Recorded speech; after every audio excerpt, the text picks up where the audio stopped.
அனைவருக்கும் வணக்கம். சுப மாரிமுத்து, திருப்பூர்ல இருந்து. இன்னைக்கு உங்களுக்கு ஒரு அற்புதமான ஒரு பதிவை சொல்லி வரப்போறேன். இந்த வில்வக்காயுடைய ரகசியம் உங்களுக்கு தெரியுமா? வில்வக்காய் யாருடைய பொருள்? சிவனுடைய பொருள். இந்த வில்வக்காயில ரெண்டா அறுத்து அதுல இருக்கக்கூடிய பசையெல்லாம் எடுத்து வெளியில வச்சுட்டு அதுல சிவனுக்கு நல்லெண்ணெயில தீபம் போட்டு பிரதோஷ அன்னைக்கு நீங்க சாமி முன்னாடி வச்சு விளக்கேத்துனீங்கன்னா திருமண காரியம் சொல்லாம அது திடீர்னு நடக்கும். இந்த வில்வக்காயில ஒரு ரகசியம் இருக்கு. அப்போ திருமணம் யாருக்கெல்லாம் தடையா இருக்குதோ அவங்களுக்கு ஆதி மூலமே இந்த உலகத்துல சிவன் தான். இது வரைக்கும் எலுமிச்சம்பழத்துல நம்ம அறுத்து விளக்கு போட்டிருக்கோம், பூசணிக்காயில அறுத்து நம்ம விளக்கு போட்டிருக்கோம், நிறைய கனிகள்ல அறுத்து விளக்கு போட்டிருக்கோம். ஆனா வில்வக்காயிலேயே நம்மளுடைய பூர்வ ஜென்மத்தினுடைய கர்ம வினையை தீர்க்கக்கூடியது வில்வம். அதனாலதான் 7 முறை வில்வ மரத்தை சுத்தி, அதே 7 முறை வில்வ மரத்தை சுத்திட்டு வில்வக்காயில விளக்க மரத்துக்கட்டையே வச்சாலே சிவன் வில்வ மரத்துல குடியிருக்காராம். அந்த காலத்துல வில்வ மரத்தை போய் சுத்திட்டு வாங்கன்னு முன்னோர்கள் எளிமையா சொன்னாங்க. அது ஏன் சொன்னாங்க அப்படின்னா, சிவன் கோயில் கட்டுறதுக்கு பொருளாதாரம் இல்லை.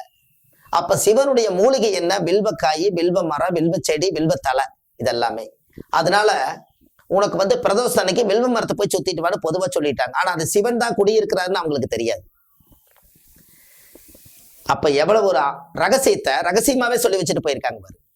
ஒவ்வொரு மரத்திலையும் ஒரு மூலிகையில ஒரு தெய்வம் குடியிருக்கு.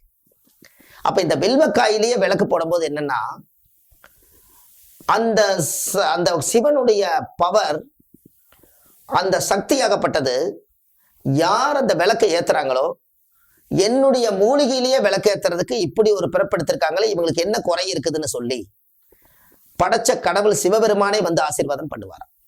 அது பிரதோஷ அன்னைக்கு பண்ணும்போது பிறருடைய தோஷம் நிவர்த்தி ஆகுது. அதான் பிரதோஷம். பிறருடைய தோஷம் எல்லாம் நீங்கும். நம்மளுக்கு எது தோஷம்?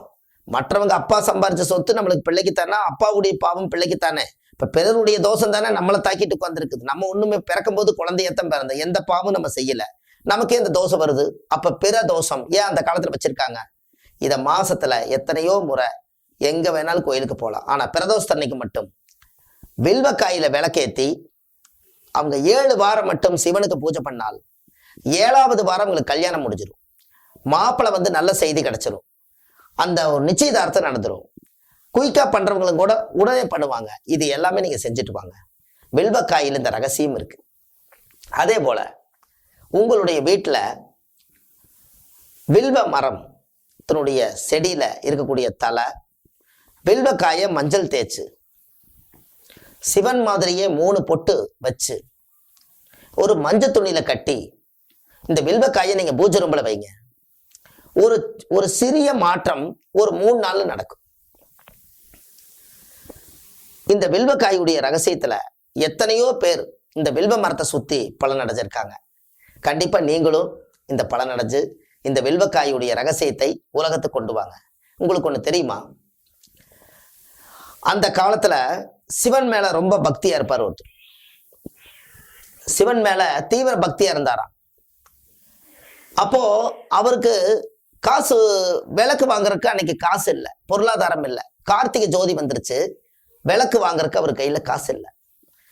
ரொம்ப சிவன் மேல தீவிர பக்தர் இருந்தாலும், எனக்கு சிவன் விளக்கு வாங்குறதுக்கு கூட காசு கொடுக்கலையே, நான் என்ன பண்றது அப்படின்னு சொல்லிட்டு அவர் அமைதியா தூங்கிட்டார். அவருக்கு நைட்டு கனவுல சிவனே காட்சி கொடுத்து, நீ என்னோட மரத்தடியில் தானே படுத்திருக்கிற அப்படின்னு சொல்ல. அப்பதான் தெரிஞ்சிருக்குது அவருக்கு வில்வ மரம் சிவனோட சொத்துன்னு. அந்த வில்வக்காய எடுத்து நீ விளக்கு போடுன்னு சொல்லிட்டாரு. அந்த வில்வக்காயில எப்படி விளக்கு போறதுன்னு நமக்கு தெரியல.